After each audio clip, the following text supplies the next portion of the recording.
Tell us what you think. In person, over the phone, online. Watch and hear yourself on TV. You tell us, we air it. This is The Local Live. Hello and welcome to The Local Live, LMC TV's hyper-local news magazine. I'm Mike Witch. And I'm Jackie Grosha. And here's a preview of what's coming up next. Later, it's Love and Valentine's Day, an interactive, pre-recorded panel discussion with psychologist Mark Levy of the Larchmont Mamaroneck Counseling Center, a singles event planner, and your call-ins. And here's a preview of what else is in our show. New plans for the developing condos on the Hampshire Country Club come up for review at the Mamaroneck Village Board. Is there common ground about the Common Core school curriculum? The debate continues. Chocolations, Mamaroneck's own love story, makes chocolates for the season. Love is a dance, literally, at Mamaroneck's Fred Astaire Dance Studios. And LMC TV's Varsity Sports Best Play of the Week, stay tuned.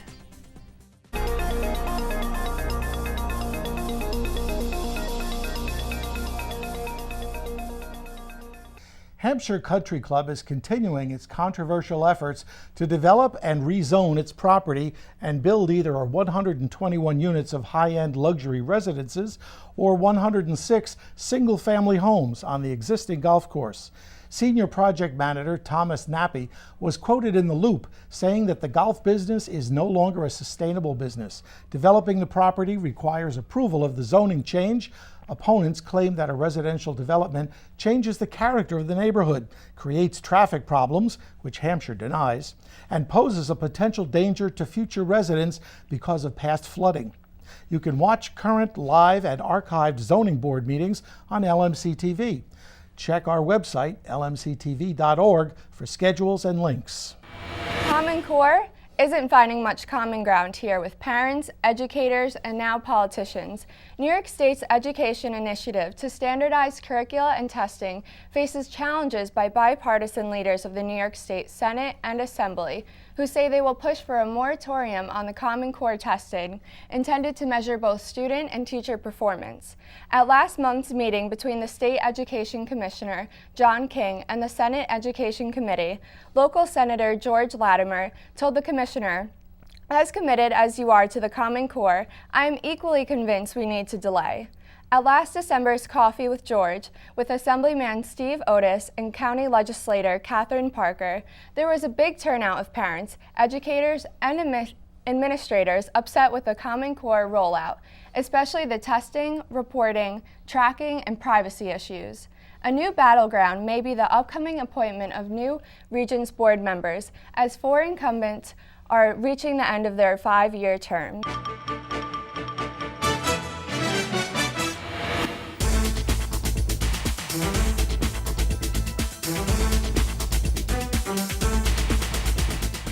The Mamaroneck Review reports that community activist Gisela Marican filed a complaint against the village's Community Action Program. Marican said she was discriminated against based on her race, gender, and national origin by the all-male African American Board of Directors during her time as director of the CAP Center. Originally from Guatemala, she said she faced many roadblocks when trying to improve opportunities for Spanish-speaking residents of the village. The suit was filed 2 years ago while she was still working at CAP. She's since moved on to another agency. You can read the full story of her complaint in the February 4th edition of the Mamaroneck Review. Ashley Helms reports in the review that for the first time in history, summertime boaters will now be hit with a fine if they don't pay their harbor dues on time. Boat owners that use the village of Mamaroneck Harbor have until mid-February to pay their dues, or they'll be hit with a late fee of $50. The measure, implemented last December, is aimed at improving fairness and limiting paperwork. Before this, there was not a penalty for late payments, according to Harbor Master Joseph Russo. The Board of Trustees did consider whether to implement a $50 flat fee or just charge 5% of a boat owner's harbor fee. Russo suggested the flat fee. The trustees agreed. Now, if a resident wants a certain spot on the harbor that's usually occupied by another boat owner, Russo said he can give it to them if the other boat owner in the spot does not pay his or her dues on time. Sheldrake Environmental Center wants to get everyone outdoors. As reported in the Mamaroneck Patch, there's lots happening, even during the winter, with ongoing programs such as the Neighborhood Nature and Young Explorers and Nature Camp scheduled during February. Sheldrake's inspires people of all ages to get out and enjoy the best the crisp season has to offer. With Neighborhood Nature, you can visit local sites that have become familiar to thousands of school children. They can take advantage of midweek sessions for adults or Saturday programs for the whole family. During Neighborhood Nature Winter Trees on Tuesday, February 11th, adults can identify trees by looking at buds, bark, and branches. Adults can also see how different the world looks under a microscope. That's on Thursday, March the 6th. Next month, Signs of Spring at the Larchmont Reservoir, a program for the whole family. With the vernal equinox less than a week away, the natural world will start to stir. All this and more free for members. Non-members pay $10 for adults, $5 for children for each program. You can check all this out at their website, sheldrakecenter.org. Students for Senegal, a nonprofit student-run organization based in Mamaroneck High School, aims to improve the lives and educational opportunities of children in the small village of Lambaye in Senegal. This year, Students for Senegal has teamed up with BKSK Architects to fulfill the organization's longtime dream of building a new, fully functional and modern library in the village. Students for Senegal relies on the hard work and dedication of students at Mamaroneck High School, as well as support from the community. And as reported in the Patch, they hold several fundraising events: soccer tournaments, soccer drive, Smiles for Senegal, book drives, and an annual gala. Last year, students raised over $30,000. Say, is Carly Rose Sonaclair Westchester's most liked teen? Well, on Facebook she is. The Journal News reports that the Mamaroneck singer reached a social media milestone this week, 1 million likes for her Facebook fan page. As you may know, Carly finished in second place on the X Factor in December of 2012. Congratulations to Rhinebeck High School footballer Jacob Calvini. The Mamaroneck Voice reported he was among the scholar athletes honored by the Westchester chapter of the National Football Foundation and Hall of Fame. There were 12 winners along with 24 second-team selections, all honored last January at a banquet at the Westchester Country Club in Rye. Calvini plays tight end, defensive end, running back, and cornerback. He maintains a 90 grade average and is a member of the National Honor Society and a recipient of the Con Ed Student Athlete of the Week Award. The Golden Dozen second team selections include Tom Pipolo, also of Rhinebeck High School, and Jesse Valou of Mamaroneck High School. Last week, I announced some of the classes being offered by the Center for Continuing Education. Well, I forgot to tell you that LMC-TV is conducting a few of the new technology classes. You can learn to use Adobe Photoshop and After Effects, even edit your videos with Apple's Final Cut Pro 10. Classes start next month. Check out this website, lmcce.org/programs. And finally, we have some announcements from the desk of Sharon Mosley, LMC-TV's bulletin board editor. The Mamaroneck Artists Guild has a small work show. The deadline for entries is coming up soon. It's March 14th. The new show, On and Off the Wall, opens February 11th. Poetry Moments will be on location at Mozart's Cafe, Words of Love, on February 12th.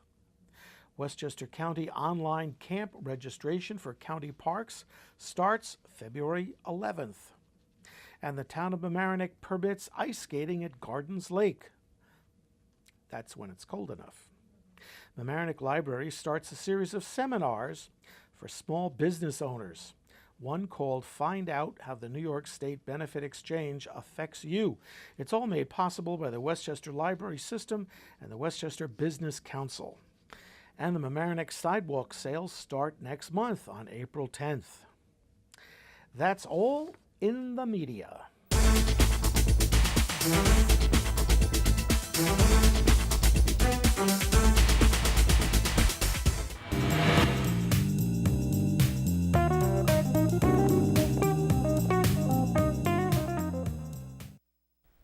Welcome to The Local Live, LMC TV's live and interactive news magazine. This week's topic is love. The occasion, of course, is St. Valentine's Day. Be prepared to join the conversation. Call in, tweet in, or email your comments to the numbers and addresses on your screen. They'll appear throughout the show. What's your favorite Valentine's Day story? What's your definition of love? Is Valentine's Day a day of happiness for you, or is it just more stress? With me is my co-anchor on The Local Live, Mike Witch, retired longtime television teacher at Mamaroneck High School, now an adjunct professor of television at Iona College, and a founder of LMC TV. Joining us to discuss what love is and the joys and pitfalls of St. Valentine's Day is Dr. Mark Levy, who's the director of the Larchmont Mamaroneck Counseling Center, which is a nonprofit center that's been serving the Larchmont Mamaroneck community for over 40 years, providing immediate and affordable access to confidential, compassionate, and professional help. Debbie DiGregorio is a coordinator of Westchester singles mixers and speed dating events for Westchester Lock and Key and other companies. She's known across the Hudson Valley as a matchmaker, and she's the co-host of the podcast Love, Life, and Sex with Q and Debbie, soon to be a radio show. The Q in Q and Debbie is her co-host of the podcast Love, Life, and Sex with Q and Debbie, Jose Quinones Jr. Thank you so much for joining us on The Local Live. Valentine's Day is marked universally as a day to celebrate love. But did you know it began with a beheading? One account of the origins of St. Valentine's Day has it that a Roman priest named Valentinus, around the year 269, was imprisoned for performing marriages and aiding Christian couples who were being persecuted under Claudius II. When he tried to convert Claudius, he was beheaded. But before being martyred, he restored the sight of the jailer's daughter who was blind and wrote her a farewell note, signing it, "From your Valentine." So there's more to Valentine's Day than remembering or forgetting to send your loved one a card. Tell us, is Valentine's Day happy for you, or does it just add more stress? And with that, I'm going to let Mike get the first question in.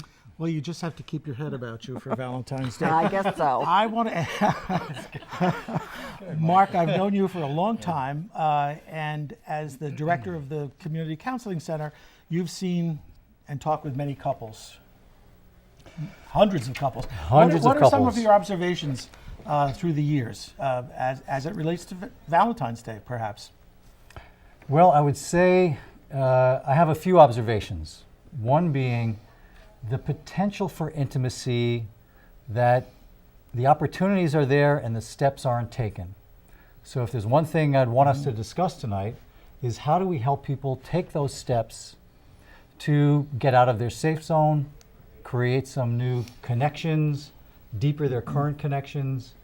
And that's a big thrust of what we like to do in couples therapy, but not just in therapy. How do people do that in general? But is that an issue that comes up more around Valentine's Day? People are disappointed, too high expectations, not meeting the expectations, feeling like they don't know what to do. Is that an issue that? Oh, I think expectations are not met throughout the year. I'd say that's the quickest way to say that. Right. I think it sometimes brings things into focus, but it's just it's a good time to think about how do we connect more to whoever our partner is. And that has to do with taking small steps of courage. There's a quote that I love from Anais Nin, a 14th century poet, who said, "Life shrinks or expands in proportion to one's courage." So if you ask me my observations over the years, we all as humans could take a tiny bit more courage and then see what happens. And that's a message I would like to get across tonight. That would seem very, just being practical, Yep. hard to do when you're mired in your jobs and your children and your community and your the rest of your family to do something like that. So you can start with small ways of making sure that you have some connection in your busy daily life. For instance, each night before you go to sleep, check in with your partner. What was your best moment of the day? Big or small? It was whatever it was, eating an apple pie. But take a moment to pause and have the connection with where were you today for a moment. Small things like that. Now that doesn't get into emotional conversation, which of course is riskier. And if we're going to talk about how to do things like that, then we want to talk about setting up safe zones with your partner. Like if I'm going to start embarking on talking about something of emotional importance to me, I want to first make sure that you're in a place to hear it, and might even ask you some very simple dialogue, communication, couples techniques, like, I have something important I want to share. Is this a good time for you? And can you listen to me for 5 minutes and pretend you're in my shoes? Simple things like that, and then express yourself, and at the end say, and now I'd like to listen to what you have to say, if there's anything. Very simple things. Hard to do, but you got to put it out there. Like if I'd say to everybody right now, I would like everyone to think about, if you were to take one step of small courage, what would it be right now? What would it be? Ask yourself, and then ask yourself, what's stopping me? And then I always like to throw in some time projection. Imagine we're at the end of our life cycle, and you look back. What was it that stopped me from being a notch more open, being a little more daring in my expressing my feelings? So at home, if you have questions, ask us now. Life, love, relationships, call in. Welcome to the thank Dr. you. Mark Levy Show. Yes, exactly. Why don't we're going to come back to that. Yeah. Sure. But why don't we start with you and finding the right person? Well, you know, it's difficult. I deal with obviously a lot of singles with my dating events, and the people that attend my events are anywhere from 21 to I've had 80-year-olds attend. People that have been married and divorced, and they're tired of the bar scene. They don't want to meet someone in a bar or a club anymore. Even the younger people, that's not what they're looking for. So when they come to my events, everyone there is kind of like-minded. We target single professionals, so they have careers or at least jobs, and they're looking to meet people. I mean, sometimes they go out on several dates. I've had people come back to me and they've been in long-term relationships. I personally haven't met anyone yet that got married or engaged. I've only been doing them about 2 years. However, you know, other people in the corporation have, and that's always a wonderful story to hear. But you know, just them coming together and being around those people, it's definitely helped them a lot. In the Hudson Valley, because I do handle Westchester, but up there, there's nothing like this up there. Down here, it's been in Westchester for a while now. So I do hear a lot of positive feedback that now there's a place to go to meet these kinds of people. And we target certain age groups for each event. So we'll do, say, 33 to 45. So, you know, if you're looking for a little bit younger, you're 45, you know, then there's people there 33. So it kind of narrows it down. And they have a lot of fun with the events. But I love the way that you said you do it, the lock and key, because it seemed like a really nice icebreaker. Yes, yeah, we Yeah. were discussing that off air. maybe you should explain Okay. what that is. With the lock and keys, the women wear locks and the gentlemen wear keys, and it's a singles mixer, so it's not structured like the speed dating. So people are shy; they don't know how to approach people. So every time that you unlock, you get another raffle ticket and, of course, another lock or a key. And at the end of the event, we have a ton of sponsors that donate wonderful prizes. And so it's an initiative for them to keep going up to more people. And when they make somewhat of a connection, then they kind of, you know, venture off and they exchange numbers and talk more. So it's a fun thing to do. Is there any coaching as to what one should be looking for in a partner? Because a lot of it comes from who you select. Right. Well, Q's great with that. So. Well, I like to kind of put together what they both said. I love the term safe zones and creating safe energies. But in dating, I find that people have to really feel safe, because then their confidence comes out. I find the most attractive thing about a person is their confidence. Their looks really are secondary. But if they have confidence, they create an energy of safety for me. Then I want to talk to that person. So based on what he was saying, creating that lock and key says, I'm allowed to talk to you. I feel safe in this environment. Now I could be who I really need to be. and then it opens up a grand opportunity for people to interact and to talk and everything like that. I just found it amusing in a sense, not in a disrespectful way, that when Mark said that about asking your partner how they feel, I found myself trying to do that, but I had to actually do it with one of my exes. I had to do it, and of course I'm saying an ex, but one of my exes I had to do it playing cards. Sure. And then because it created a common ground between us. And then as I'm putting the cards down, we're talking, and then all of a sudden she's, okay, well, this is how I feel, that's how I feel, and then we get into dialogue. So I love the term safety, and I love what she's saying about confidence. It's all about confidence, and that's what I try, when I coach, I try to get people's confidence up. You know. Mark, the issues that you raised, are they issues that are in new relationships or long-term relationships? Like, and I don't usually put my life out there, but I can't imagine having a problem. I mean, I've been married a long time. I can't imagine that being an issue. You would be amazed, even in long-term couples, how there are things that are left unsaid. So even think about your couple, think about all the relationship we've had. Sometimes there's some places that are very hard to go. And we all form patterns of relating. We're kind of instinctually set to create patterns, and that's what we do. Those patterns, when they work, great, keep them. But a lot of us just adopt patterns from our parents' marriage or couples that we've seen like that. And then we find us recreating those patterns. When they work, keep them. When they're not, what I see is too many people just let them ride out, and they will just ride out indefinitely until you say, let me change this. Let me learn a new dance step in my relationship. And it's learning those new dance steps with sense of safety. However you're going to do it, create it. Sometimes it is with talking about something that's important, and it could be something that you've been afraid to discuss. Sometimes it's just creating new ways of bringing playfulness, spontaneity, sexuality back into the couple. So old-term couples have one challenges. New couples, like you'd be finding in your dating, those are all different, completely different set of issues. How do you begin to make yourself vulnerable to somebody else? Well, let me take this back to Valentine's Day for a minute, which is Valentine's Day a holiday for young people or for those in new relationships or hoping for marriage? And again, I have instructed my husband, do not buy me roses for Valentine's Day. Buy them when they're unexpected and cheaper. Right. I love it. Spontaneity. Spontaneity, great. So, Great point. Great idea. I think that it really depends on the individual. I mean, when I was younger, you always had to be in a relationship because you wanted those flowers, you wanted that attention. However, becoming older and more mature, I don't, just like you said, I don't want those flowers on Valentine's Day. I look at it personally, like, so what, one day a year you can, buy me flowers or make it like, oh, I love you so much today. No, it should be like that all year. And I'm not talking about flowers and gifts all the time.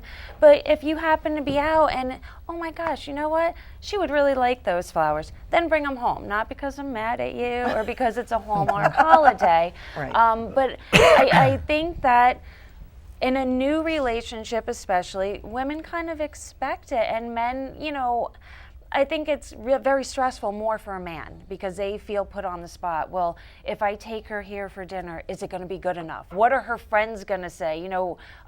Do we get engaged now because we've been together a long time? I'm going to interrupt you because we have actually a caller and we have an email. But we're going to take the caller first. Caller, identify yourself and go ahead. Hi, it's Tom from Amerenik, and I'm wondering how Facebook and other forms of social media have changed the dating landscape. I would like to interject. Hi, Tom. I notice with a lot of people, even married couples, Facebook, they swear that it's a terrible, terrible thing. When you're putting out there what you're doing, if you're doing something that your partner's going to get mad at and you have to hide it, you're doing something wrong in that relationship. I know a lot of people that have broken up over social media sites. So I think that when the stuff is going on Facebook, it can either add to it. it goes either way. Yeah. You know, if you're secure in your relationship or you have a family and you're happy, it's great. But when you're faking it and you're phony and then you're doing this stuff on the side, you know, people see, hey, there's some trouble in paradise. People do air their dirty laundry. So if you have someone that perhaps you dated in the past, or a fling, or someone that might be interested in you, you're opening the door for them to walk right through. So that's my take on and I it. think even just things that are misunderstood or misinterpreted that are completely normal, it can lead to problems potentially. Well, if I may say, that goes with texting and because there's no interjection of emotions, no feelings. So you're basically reading something, and if a person doesn't know how to put the right punctuations, commas, statements, now you're assuming that this is being said this way. I love Nelson Mandela's quote: "Keep your dirty laundry off the air," and that's what I believe about Facebook. It's only used to express what you're doing, a moment, a highlight, a joke, a quote. But your personal business, you should not be on Facebook. Well, we also have an email, and I'm going to pose this one to you, Jose. Sure. Sheila wants to know why some girls feel they need to pretend to be hard to get, act hard to get, not answering texts right away, basically not being themselves in order to get a man interested in them. Well, first off, the obvious answer is that they don't have any faith in who they are. That's the obvious answer. And so they put into task, let me put this projected personality out there, and then this is who I want you to see. Then if you like me, then then you could find out later on that I've been projecting this imitation or this false front. I find also in dating that the 6 week or the 90-day thing that we talked about in one of our podcasts, the 90-day thing, after the 91st day is when you start seeing the truth about dating and that this person is not going to open the door for me all the time. This person is not going to buy any flowers. This person is going to, they're going to do things. They're going to not take a shower every day. They're not going to always be hygienic, or they're going to eat with their mouth open. This is what you're going to find out after the 91st day. So that projection thing is really, to me, it's such a waste of time. But that's how people want, because they don't have faith in who they are. Right. The package. This is who I am. Period. Our next question by email is actually for you, Mark. Our writer, Linda, says, I've heard from psychologists that people get what they project. For instance, if they're insecure about themselves, they tend to get a partner with the same insecurity problems. I agree. Is that true? And I'll just say, I always thought you get opposites attract. You get both. They're kind of. It's hard to make a generalization. I think more important, Linda, is what would help you right now take a step forward in your life. And I want to go back to insecurities and being yourself. People don't realize that we are all more simply human than otherwise. Everybody has some insecurities, but allowing that to stop you moving forward, that's what bothers me year after year when I see people not take steps. That's when I was saying a little bit of courage can sometimes go a long way. I love the idea of dating in any way. Back to the Facebook question, Facebook can be very problematic, but I've seen internet dating help a lot of people who couldn't take that first step. It helped them be just confident enough to portray who they want to portray and to make the contacts. Is that for all age groups or just for younger people? I think the internet dating is now, it used to be for older people, but I know people in their 20s right through their 70s who have successfully met people. In person is even better, but if that's where you need to start, it's a great tool. But I think not letting insecurities hold you back in life. That would be the point I would want to take away. I have to agree. About great quotes, since it was just recently Martin Luther King, he had a great quote. It said, "I'll stick with love. Hate is too great a burden to carry." Love it. Right. Back to Valentine's Day. Yes. I do think that everybody pauses for a moment on Valentine's Day. I just think it's all around us. So for those who are in a relationship, take a step. If you're not in a relationship, make connection with someone else. Doesn't have to be romantic love. Call a friend, call a relative, hug somebody. You ask me about observations, not enough hugs do I see in a lifetime. We're wired for hugging. So use Valentine's Day just to take a next step and do something positive like that.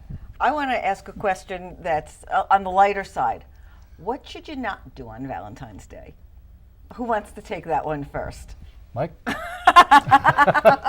His list is too long. No, I don't know. No, I I'm don't know what kidding. not to do.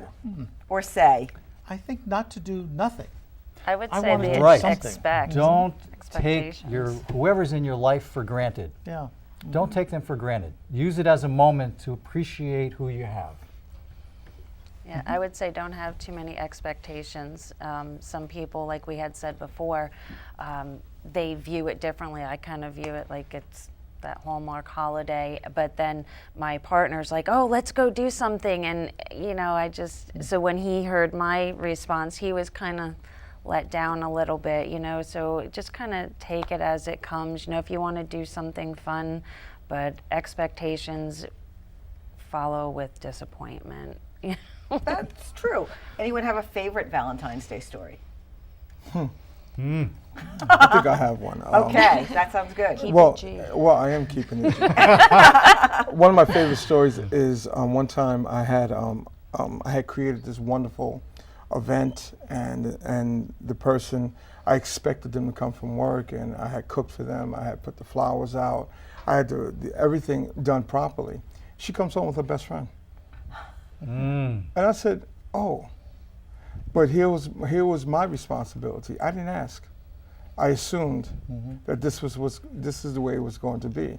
And so what I learned from that was that, this holiday thing, or this what we're supposed to do on this particular day, it's nothing but a fabrication and an illusion, really. If I love a person, I'm going to tell them Monday through Sunday, I love you. And there are going to be days I'm going to say, I don't even want to talk to you. I still love you, though. But I Yes, still there love you. will. I just don't like you.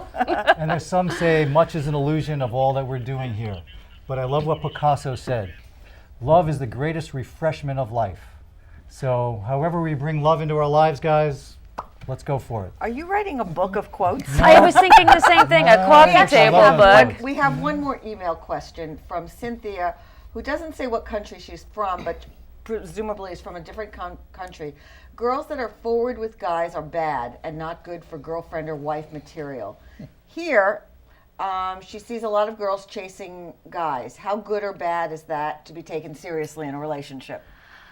Come on, Debbie. I really think it depends on the individual, and it really comes back to the security that you have with yourself and the confidence. When you're confident, you kind of exude that confidence, and people can pick up on it. I'm very old-fashioned. I'm not one that believes that women should hound men and pursue them. It's 2014. My son comes home and he's upset because girls are asking him out. He's 15, and he's like, "This isn't the way it's supposed to be. I'm supposed to ask them." But he gets that from me. I don't think that there's anything wrong with it on the outside, looking in. I really just think it's a personal decision. If you're throwing yourself at a man sexually, you're giving off the wrong idea. That's an insecurity. Sure. So of course it's going to be something bad. But if you're also playing very hard to get, really, what are you doing there? So I think that really the main thing is your self-confidence, and that you know who you are and what you have to offer. What do you think about friends turning their relationship? But I was going to say, I also think that in this culture, it's very healthy that women are able to step up. I think it's beautiful. And friendships, if you start off a friendship in a relationship, then that's a good thing, as long as you maintain the friendship throughout the relationship. Once it starts turning into, you're supposed to do this and I'm supposed to do that, and I bring home the food, the money, and you take care of this, then all of a sudden it's not a friendship anymore. It's not a co-op. It's a duty-bound arrangement. I'm always told by my husband to stop keeping score. That's a We're guilty of that, aren't we? Great point. Great point. And everything that we've said today also applies to same-sex couples? Absolutely. Same-sex attraction? Absolutely. Yeah, I believe so. Absolutely.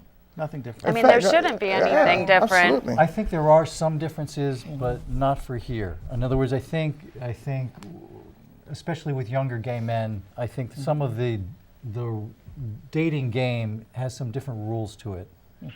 So I would say it's not exactly the same. There can be more forward in different ways.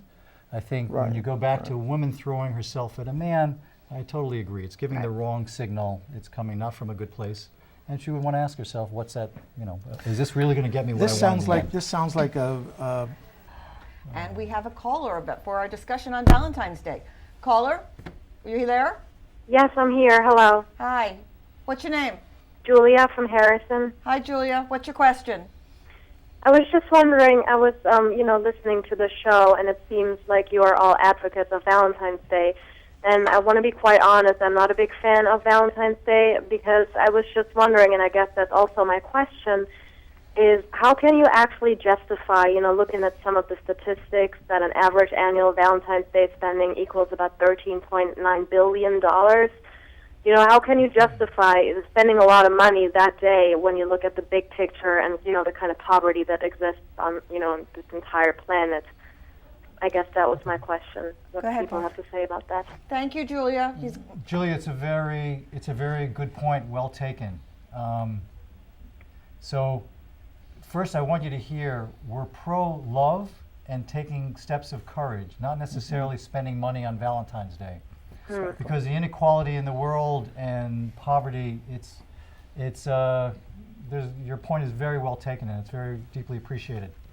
And I think that back to something discussed before about men get uptight about what do I buy my girlfriend, my wife, whoever. They don't realize that it's not the gifts. They get caught up in that. Right. That what they can do that costs no money in terms of creating a spontaneous moment, sharing something, just doing something thoughtful. Goes much farther than flowers.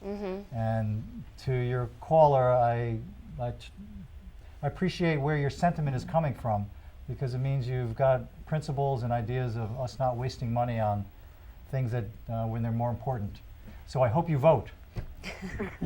Yeah, because I think you can always show your appreciation to the ones you love, like every day. You don't have to do Absolutely. something crazy. good point. Okay, and we're getting a signal now. To wrap it up, Yeah, exactly. happy Valentine's Day, and thank you Happy for joining Valentine's us. Day. And thank you for Thank having you. us.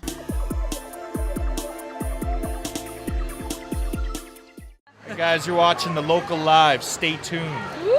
Yeah. Whether you hate or love Cupid, who can resist chocolates? Local Live reporter Rebecca Berman has the story.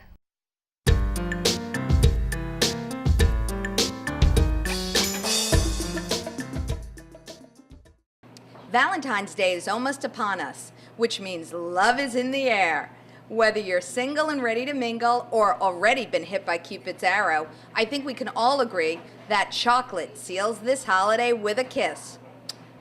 We're here in Mamaroneck on Boston Post Road looking to get our chocolate fix on at Chocolations. Maria Valente is the owner of Chocolations. She says her chocolate-covered strawberries are her best sellers for Valentine's Day. We will dip probably around 12 flats of strawberries that day, and we will dip them that day. I'm very particular about my strawberries, and I insist that they be eaten the day that they are dipped. So if someone comes in the day before and asks me for strawberries, they will be disappointed. I will not sell them to them that day. Maria has such a great assortment of chocolates that Katie D'Onofrio and her cousin Alana are having a hard time choosing. What are you guys thinking about getting? Her chocolate covered pretzels are my favorite, but she has so much stuff out. I don't know everything. The chocolatiers at Chocolations are busy making chocolate covered Oreos and other treats for Valentine's Day. We also are known for our truffles. Our truffles were named the best of Westchester, and we will sell a lot of chocolate boxes filled with truffles. That's a box that's actually edible, made out of chocolate and filled with truffles. Or we have the traditional heart-shaped box in the red velvet that can be filled with truffles or bonbons. And we have some other boxes of bark that are wonderful. Lots of different heart-shaped pops, things for just about anybody on your Valentine list.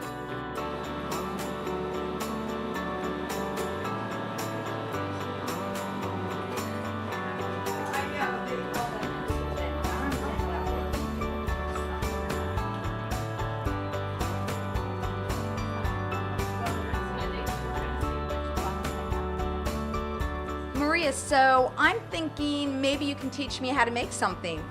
here at Chocolations. I would love to. Are you up to it? I am. Okay. Like that? Okay.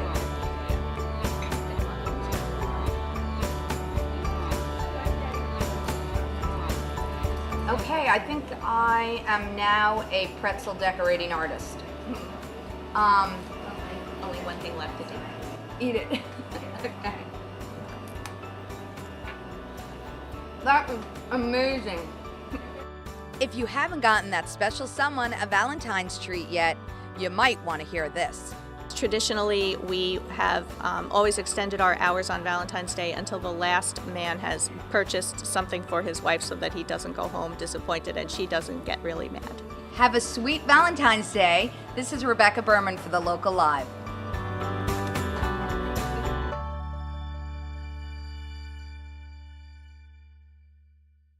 Now for LMC TV's varsity sports producer Rob Moretti's Best Play of the Week.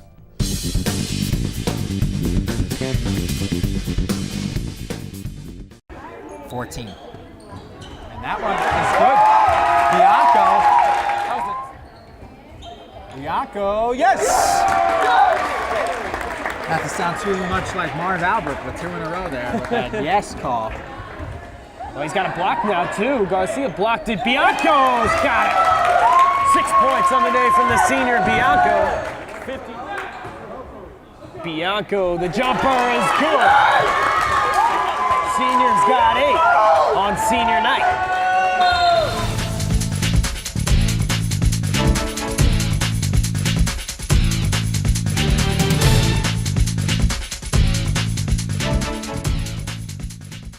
If you miss a varsity sports game, check out LMC TV's website for on-demand replays.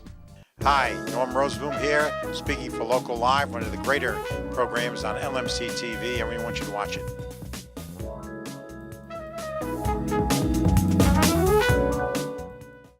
Want to prepare for Valentine's Day? You can dance alone or with a partner at Mamaroneck's Fred Astaire Dance Studio.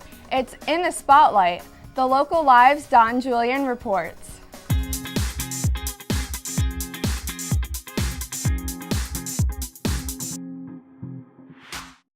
With Valentine's Day only a week away, some hearts are getting into the swing of things a little bit early here at the Fred Astaire Dance Studio.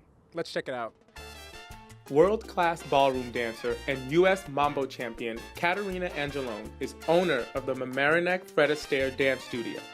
Now hosting practice dance parties, Angelone's studio has undoubtedly played a hand in bringing romantic hopefuls together through the intimacy of ballroom dance. Tonight we have our practice party, or practice session as we call them, and basically all of our students get to come in and dance to great music, practice with one another. It's a very, very important part of the learning process. It's a safe atmosphere, everybody has fun, and socialize a little. It wasn't long before I ran into Tracy at the dance party. Well, a lot of people are trying to celebrate Valentine's Day in a few days. So is there any hope out there for anyone who doesn't have a dance partner already waiting? Yeah, I'm a single girl, so. And when you go out, of course it's a great way to meet people, and I encourage people to get out there and, just dance, and, you don't know what's going to happen, right? Some members of the studio joined to get closer to their spouse, and when it worked, never left. I came in here a little over 7 years ago to buy a gift certificate for my wife. I absolutely hated to dance. What about dancing changed your opinion about it? Well, it was great for us to work together as a couple, to actually learn how to work together, to not, there's the marriage part of it, and then there's doing it on the dance floor. I like to be in his arms. I like to move to the music. I like for us to be together like that. That's it. And guys, Tracy has a message for you. There are some men who are really outgoing, and they'll come up and they'll ask you to dance, and then there are other ones that, kind of give you eyes across the room, but it takes them a while to come over. But what we want to say is to all those guys, if we're there, we want to dance, and we would love to have you, come over and ask us. We will have a Valentine's Day party, And again, you know, everybody's welcome to come in, even if you're not a student yet, but if you want to have a night filled with dancing in a nice, creative, fun atmosphere with a lot of dancing people and some wine, please do come in. I had a great time tonight, and I think they might have even turned me into a dancer. This is Don Julian for The Local Live, signing off.